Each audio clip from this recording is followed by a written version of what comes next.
Alcatraz, a high-security prison built of concrete and steel on an island surrounded by the frigid waters of San Francisco Bay. This was extreme. No prison in the world that had the type of security that we had here. For almost 30 years, Alcatraz Federal Penitentiary was the country's toughest prison, a living hell for high-risk and high-profile troublemakers. Men like Al Capone, Machine Gun Kelly, and the Birdman, Robert Stroud. The purpose of Alcatraz was actually to completely isolate some of America's worst. If you broke the rules or broke the law, you went to prison. If you broke the rules in prison, you came to Alcatraz. It's a prison where every inmate learns one thing. There is no way out.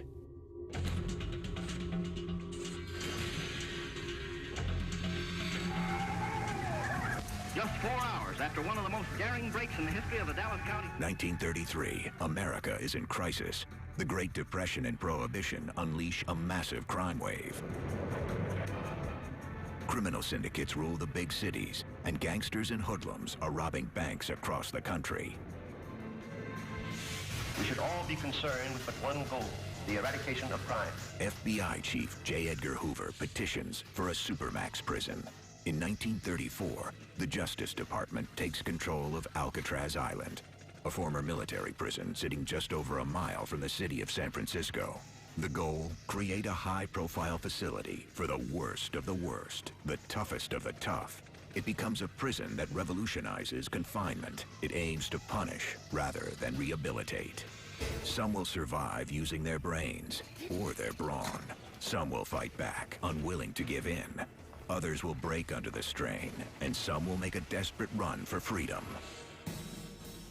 The prison's first line of defense, cold steel bars. Since at least the 19th century, jails have used metal bars to hold criminals. But as long as there have been prison bars, there have been prisoners clever enough to break through them.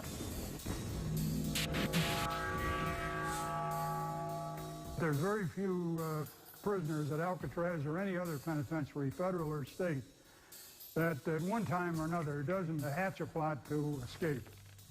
The U.S. Army first built the Alcatraz cell house as a military prison in 1909. Like other prisons of the era, Army engineers installed flat steel bars on the cells. The metal itself was strong, but no match for a standard hacksaw blade.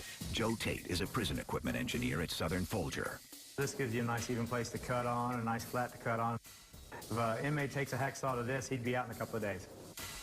When the prison became a federal penitentiary in 1934, officials gave the rock an upgrade, covering the prison with tough, tool-resistant bars that would grind up saw blades. They've been heat-treated, and what that causes is a carbon buildup in the steel that you can't use a hacksaw to cut this with. If an inmate tries to saw through this, all he does is spend his years and years just grinding away. Over the years, the tough convicts on Alcatraz try every way imaginable to break out. Most attempts failed. This is case-hardened steel, and it's pretty near impossible to saw through this.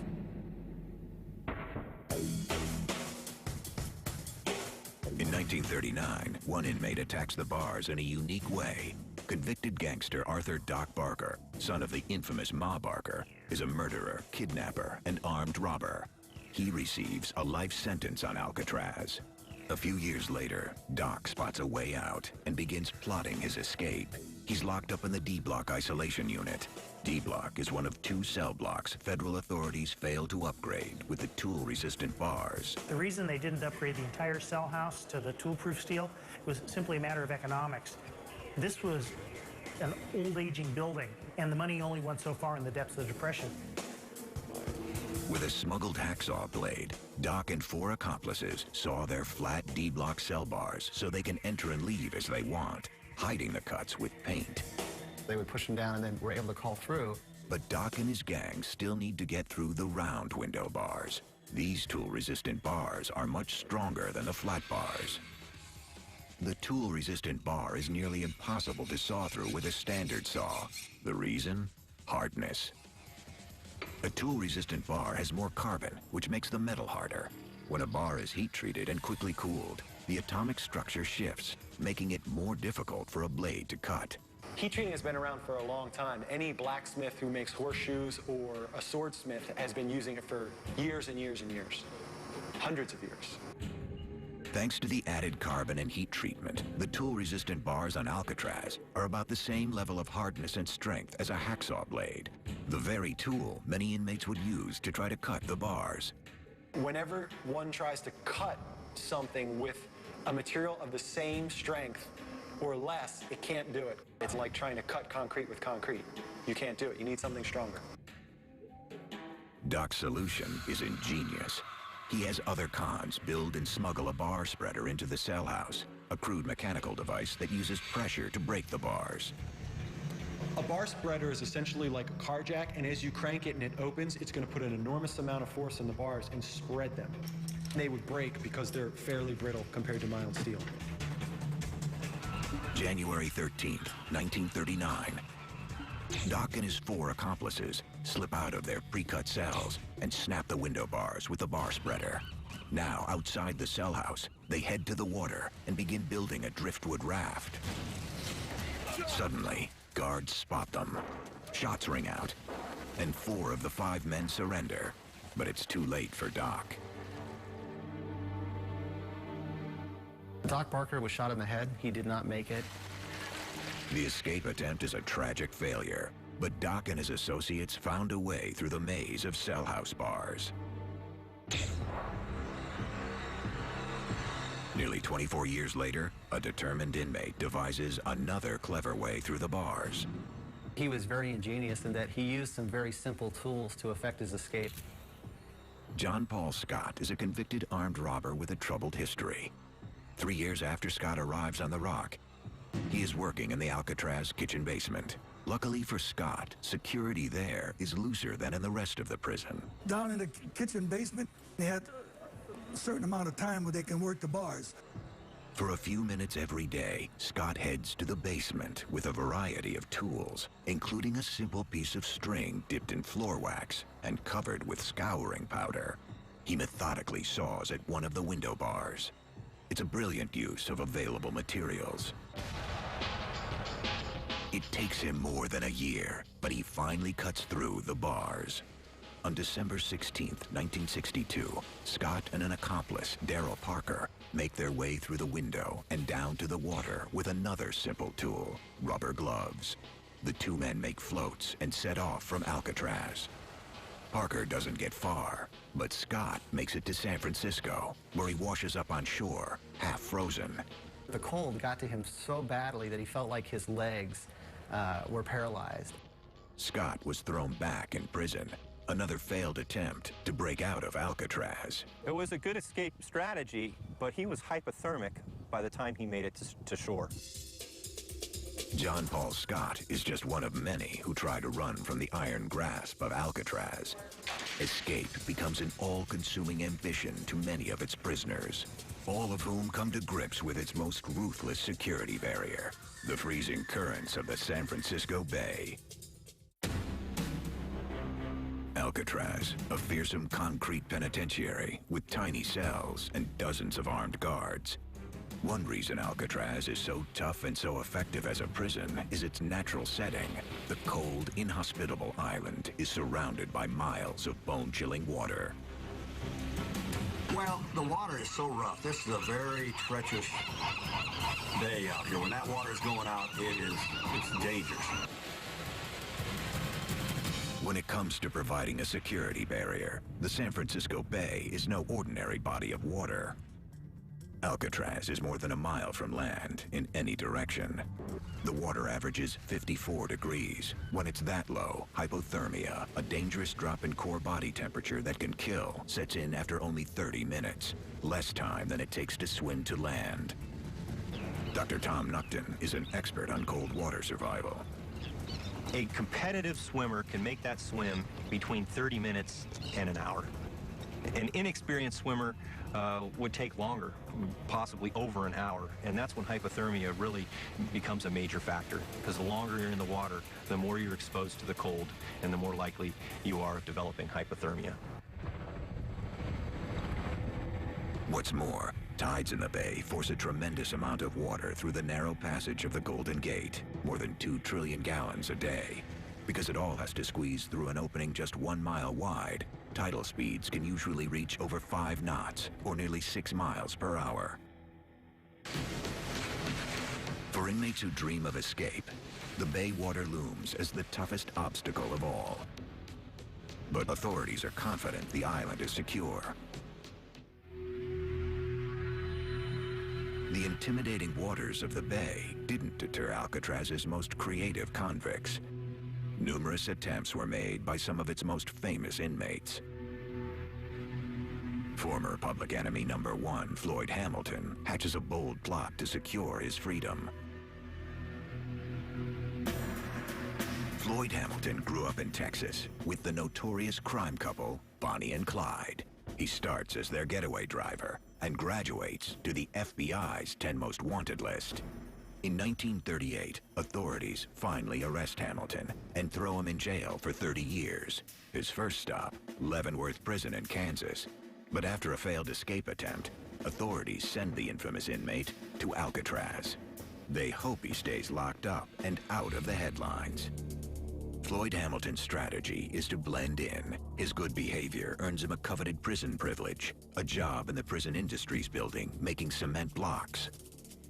Hamilton knows the guards will not hesitate to shoot, but he has 2 advantages on his side. The Industries building is located near the edge of the island, with easy access to the water. Even better, the building is L-shaped. Tower guards can only supervise 1 section at a time, leaving other sections unguarded. The Industries building probably was one of the less secure buildings on the island. I think it was absolutely tempting that they were right on the edge of the island, and it must have looked so attractive to just simply get out of the building and get into the water and get away. While at work, Hamilton and his accomplices, bank robber James Borman, kidnapper and bank robber Harold Brest, and kidnapper Fred Hunter, secretly saw a steel mesh window and prepare to make their move. Then on April 13th, 1943, when guards leave them unattended, Hamilton and the others seize the moment. The convicts grab a work knife and hammer and wait. As the guards enter, the inmates attack. They tie them up and race for freedom. You're probably always thinking, well, we made it this far. Hamilton's gang quickly climbs out the window, drops down to the water below, and swims for it. Through the fog, a tower guard sees them and raises his rifle to shoot. He shoots and kills James Borman. Harold Brest is caught by his side. Fred Hunter hides inside a cave, but soon gives up. Unseen by the guards, Hamilton takes refuge in an island cave where he is trapped by the icy water and battering waves. You're freezing, you're uncomfortable, the water is pushing you back, and so his chances of escape were nil. And for all he knew, he was going to die there. After 3 days of hiding and exposure, Hamilton is exhausted. There is no way he can swim to freedom. Instead, he crawls back up to the prison and gives up. I've talked to Floyd Hamilton, Clyde Johnson, the guys are in the water, and it's cold water. It was a fortress, you couldn't get out of here. There's no way, and even try that water. These Alcatraz escapees were clever. They were defeated by the San Francisco Bay and by the guards' use of deadly force.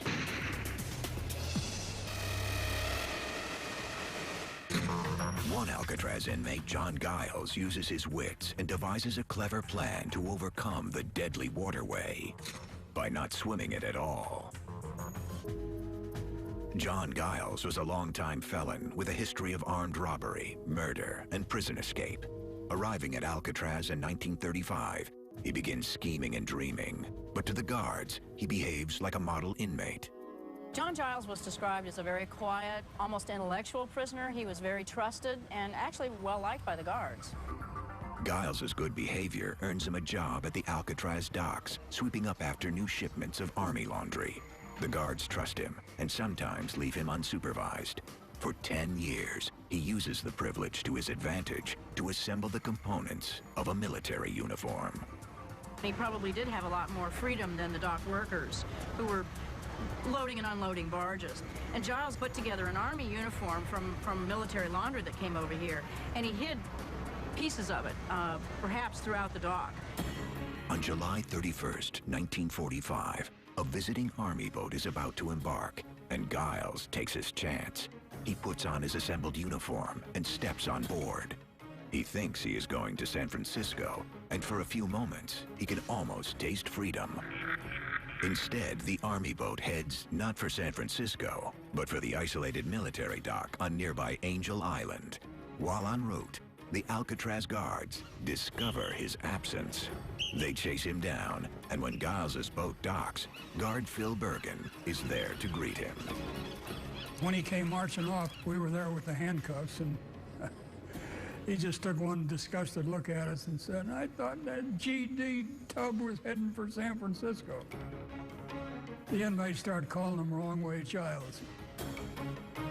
Everybody kind of respected the attempt, even though they didn't like it, but they respected it. Alcatraz once again foils a carefully plotted escape plan. But is the prison truly escape-proof? The answer lies with the most famous escape attempt in Alcatraz history, Frank Morris and Clarence and John Anglin's Great Escape. When Morris and Anglin made their escape, it broke the myth that Alcatraz is escape-proof, because after all, they're gone. There's no more escape-proof. Decades after it happened, the 1962 Great Escape still stands out. In a prison full of clever inmates dreaming of freedom, Frank Morris and his crew may top them all. Their daring plan outwits nearly every element of the Alcatraz security system. You must understand that these inmates are confined in the cell 24 hours a day. They're out thinking you all the time. A correctional officer comes in, puts his 8 hours, and he goes home and he forgets about it. They're way ahead of us all the time. But was it the perfect escape? Despite a 17-year FBI manhunt that ends with no definitive answer, questions still remain as to how they beat Alcatraz's security. First, the bars and the concrete. Early on, Frank Morris and the Anglin brothers realize it is almost impossible to get through the heat-treated cell bars on the sliding front doors. Instead, they work on the ventilation grills in the back of their cells, drilling small holes in the concrete. They used forks and spoon handles, and you have to remember that they're not like what you have in your drawer at home today. They were old heavy-gauge steel from the turn of the last century. Next, the locks. To get out of the cell house, the inmates need keys from the heavily guarded gun gallery. It's an enormous hurdle, so they find a different way out, through the roof. Frank Morris was always credited with being one of the masterminds of this escape. In actuality, it was really Alan West who saw the route and got everybody up here. A convicted car thief doing cell house maintenance, West works on top of cell block B when he finds an unsealed vent leading to the roof. Even though West never joins the actual escape, his discovery means the inmates can avoid the cell house doors, locks, and keys. He saw that there was a blower here over B block, and he figured, and he was absolutely right, that that vent wasn't sealed. As with other Alcatraz escape attempts, the water is where things might have come apart. Frank Morris and the Anglin brothers come up with an ingenious plan. A rubber raft and life jackets.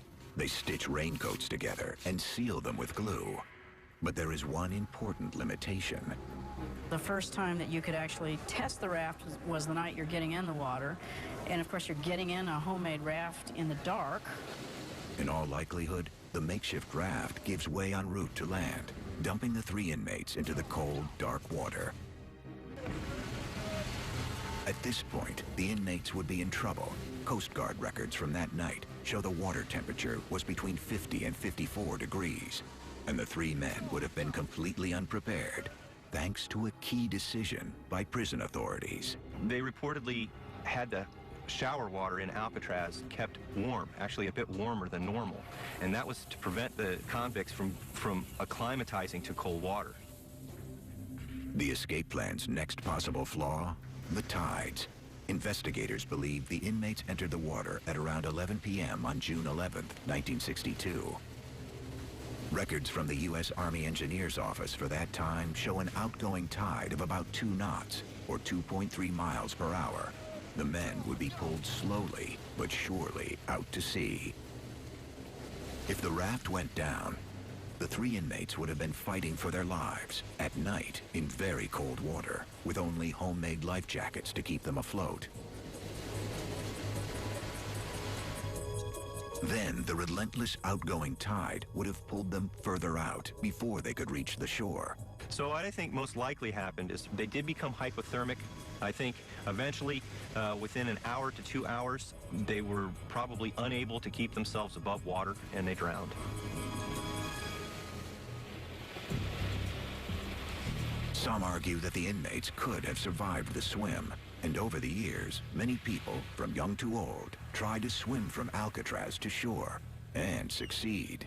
Most are experienced swimmers who grease up for insulation or wear wetsuits, and they have one more advantage the inmates never had.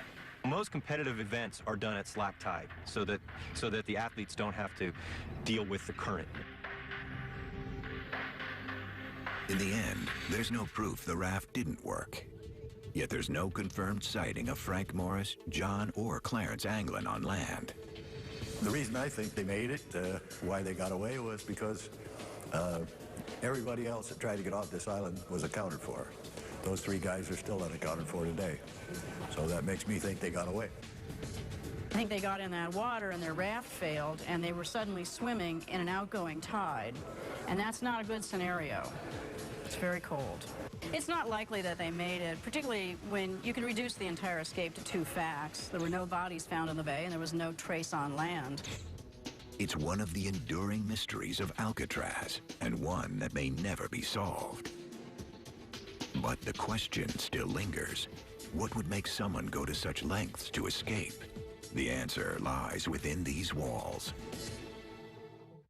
To hardened criminals around the country, the name Alcatraz intimidates. What design and security measures made this prison so tough? The answer is more than just physical, but mental. To the convicts, one answer was all around them: the cold confines of their prison cells. At Alcatraz, hardened criminals like Whitey Thompson also fight for their sanity. Whitey arrived on Alcatraz in 1958. He had a track record of 33 bank robberies. He was not prepared for the rock. It wasn't even existing because to me, it was like time has stopped. It was dead. Nothing meant anything anymore.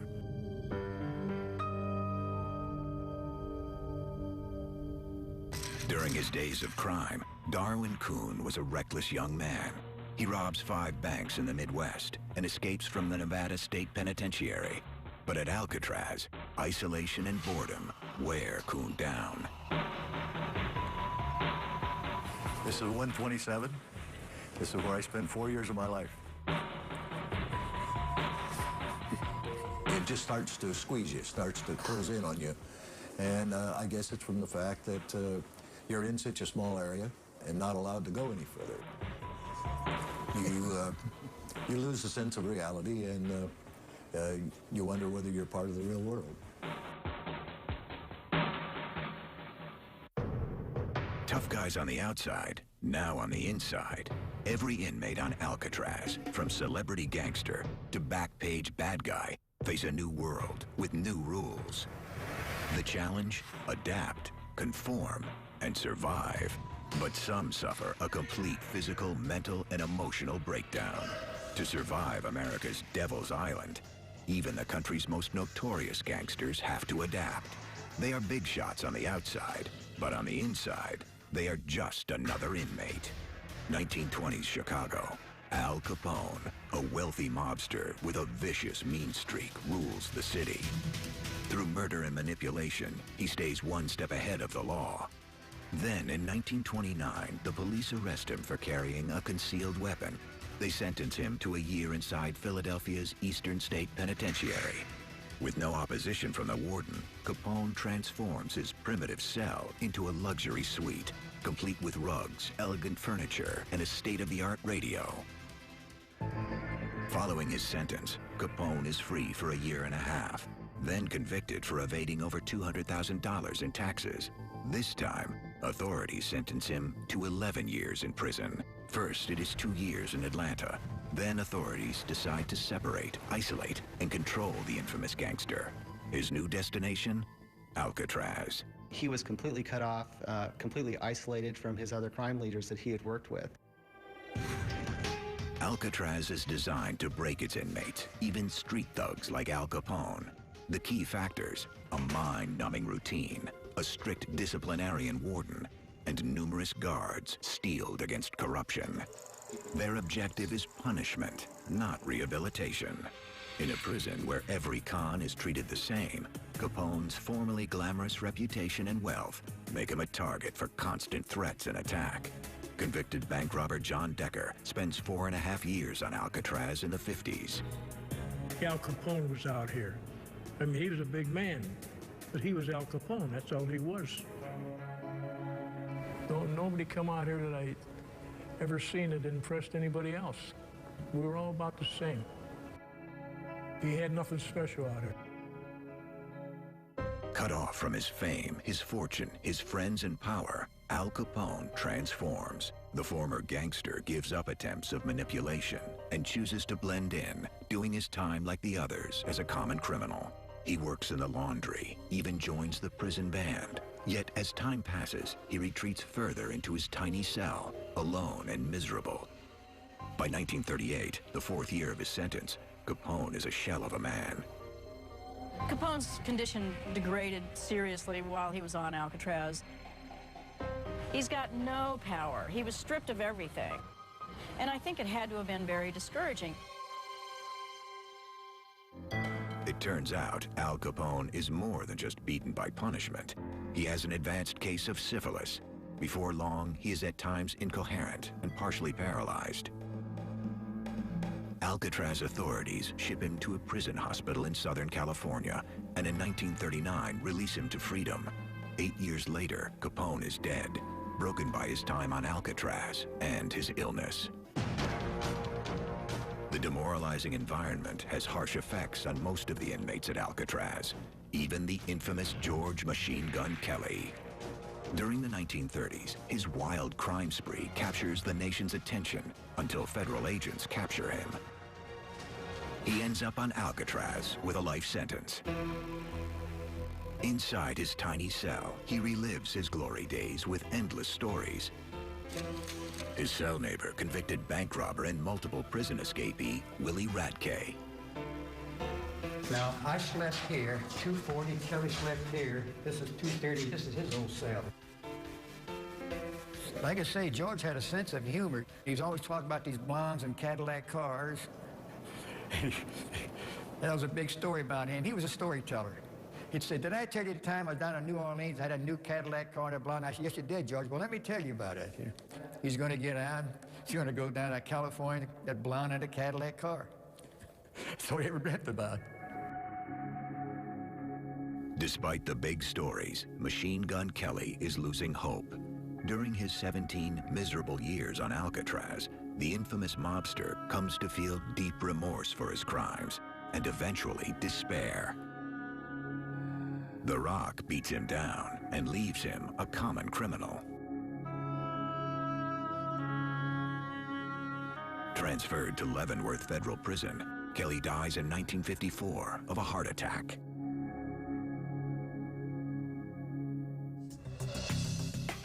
The cold confines of Alcatraz are secured by state-of-the-art metal bars and surrounded by the deadly currents of the San Francisco Bay. This island supermax, however, has even more horrors in store for those serving a sentence inside its concrete walls. Convicts who break the rules while at Alcatraz are put in solitary, the notorious D Block, where inmates who have already lost their freedom try to hold on to their grip on reality. Alcatraz has many levels of hell. The top tiers of its D Block is one of them, containing long-term isolation cells for convicts. These inmates are confined to their cells with only one visit to the rec yard per week.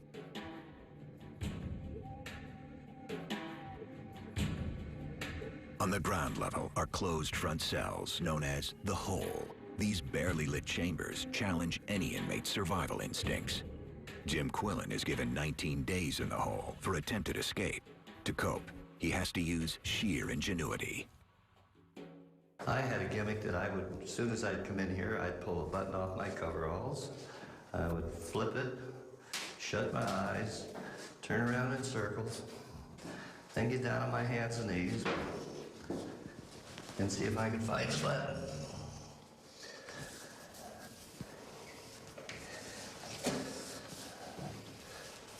And I would do this over and over and over and over again until my arms and my hands and my knees would get so sore I couldn't find it. I couldn't stand it anymore. And then I would do it again. The worst punishment in D Block? The strip cell. Here there is no heat, no light, and the inmate wears no clothes. This cold, dark steel box pushes many men to the edge. When they close that door, you're in total darkness.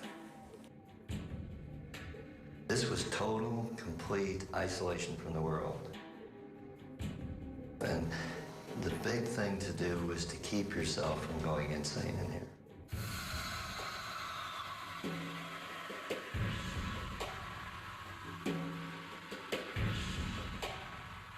To make it through the days of deprivation, prisoners here need mental toughness.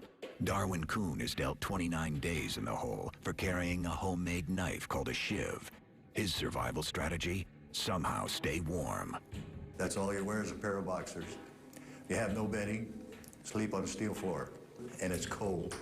And there's no way in here to get warm other than running in place or doing calisthenics. When I slept, I tried to keep as much of my body off in the steel as I could, so to stay warm. Like I said, it's total misery, and it's just like you're not a real person. You're kind of just existing. It's a real mental struggle to keep yourself together. I mean, you want to scream, you want to cry, and believe it, many a time you cry in here. The hole, the strip cell, and lower solitary are all forms of short-term punishment. For the most dangerous and most violent offenders who need to be separated from the prison population, there is one more punishment: permanent isolation. On the Rock, one prisoner experienced it more than all the others. His name, Robert Stroud, better known as the Birdman of Alcatraz. Robert Stroud is different from the other prisoners.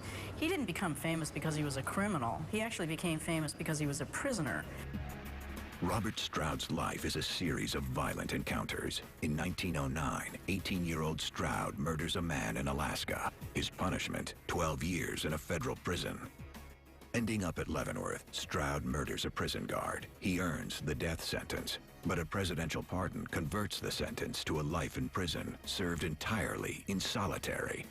He ended up being in segregation for the next 43 years, which is a lot like being stuck in your bedroom for 43 years. Stroud spends the next 2 decades in Leavenworth isolation. To survive, he lives in the world of his mind, writing books about birds and keeping flocks of them in his cell. He is a difficult prisoner, and in 1942, authorities shipped Stroud to Alcatraz to keep him under control. The Birdman was dangerous, there's no question about it. He had already murdered 2 people. For Robert Stroud, isolation on Alcatraz is a completely different world. The warden put Stroud in permanent deep lockdown in the second-floor prison hospital. No birds, and no way to cause trouble. He is almost entirely cut off from human interaction, except for visits from the guards. This is Robert Stroud's cell. I used to play checkers with him to these bars from 12 midnight to 8 in the morning. The door was kept closed except to feed him 3 times a day. Other than that, he could not talk to anybody. Stroud stays in Alcatraz isolation for 17 long years. He immerses himself in books on language and law, but as the years pass, the troubled convict's mind begins to deteriorate. He would shave his face, he would shave his head, then he would shave his whole body. So the shaving of his body, I'm guessing that it was a way for him to control the overwhelming anxiety and maintain his mental stability. For nearly 2 decades, Robert Stroud is a cell house ghost, a legend the other inmates hardly talk about and rarely see. Surviving Alcatraz for most prisoners, whether in a cell in D Block or in isolation, challenges their physical and mental prowess. Some come apart and finally snap. Let me out of here! Alcatraz, a supermax prison that keeps its inmates locked up physically and emotionally. Cut off from the rest of the world, and sometimes each other, despair seeps through its cold walls and settles into its convicts. Among island prisons, Alcatraz is unique. A maximum security prison sitting right next to the city of San Francisco. For the inmates, the proximity only adds to their misery. I also remember the Golden Gate Bridge out there. And it used to just feel strange to me. Here I am, looking out this window at that bridge, and these hundreds of cars are going back and forth over that bridge, and not a one of them out there in that world even know I exist. While imprisoned at Alcatraz, notorious bank robber Henry Young is also tormented by the confines of the island prison. In 1939, Young, Rufus McCain, and 3 other inmates are caught during an escape attempt. They are punished with more than a year of isolation. Young blames McCain for the failed escape. Alone and bitter and mentally fractured, Young becomes more and more enraged. He focuses on plotting his revenge. After 2 years in isolation, the warden releases Henry Young back to his normal cell. Young gets a job in the Model Industries building. He seems stable, but deep inside, he is absorbed with payback. Despite the consequences, on December 3rd, 1940, Henry Young loses control, snaps, and brutally stabs and kills Rufus McCain. I think the crime has to be attributed to psychological effects of that solitary confinement. He had mounting anxiety, mounting rage that he didn't think he could control. He was somewhat disoriented. His judgment was less than adequate. And for all those reasons, he was sort of predisposed to doing something extreme and not very rational. And then the murder happened. One night in 1938, convicted post office robber Joe Kolonowski also snaps. A guard finds him ramming his skull into a concrete cell wall, trying to knock the noises out of his head. He does not succeed and has a psychotic break. Human beings require a certain amount of social interaction in order to maintain their mental health. If you take all of those things away, they tend to fall apart. Get the doctor! Most disturbing of all is the story of Rue Percival. In 1937, this convicted kidnapper snaps while on garbage detail. He chops at his hand with an axe, cutting off most of his fingers. Reduced to a babbling madman, he is transferred to the Alcatraz hospital. He chopped off his fingers. And that was an extreme act. Prisoners do extreme acts, and often it's to get attention for themselves. So that's a very sad state of affairs. Another expression of mental breakdown on Alcatraz is the unexplained and futile escape attempt of post office robber Joe Bowers. Arriving on Alcatraz in 1934, Bowers is a small-time thief among hardened gangsters and violent cons. Crushed by the harsh prison routine, he grows desperate. My opinion is the man that attempts to escape is the man that's given up on life. They figure that they're tired of that routine and they take a shot at it. Bowers works at the garbage incinerator right on the island's edge. The temptation is too strong, and on April 27, 1936, Bowers starts over the wire fence. A guard yells for him to stop, then fires 3 shots. Bowers falls 75 feet to his death. He never has a chance. There were quite a few people that witnessed that and were pretty horrified. But some of the prisoners thought it was murder and others thought it was suicide. It is likely Joe Bowers knew he would be shot trying to escape, but he also knew he could not bear life on Alcatraz.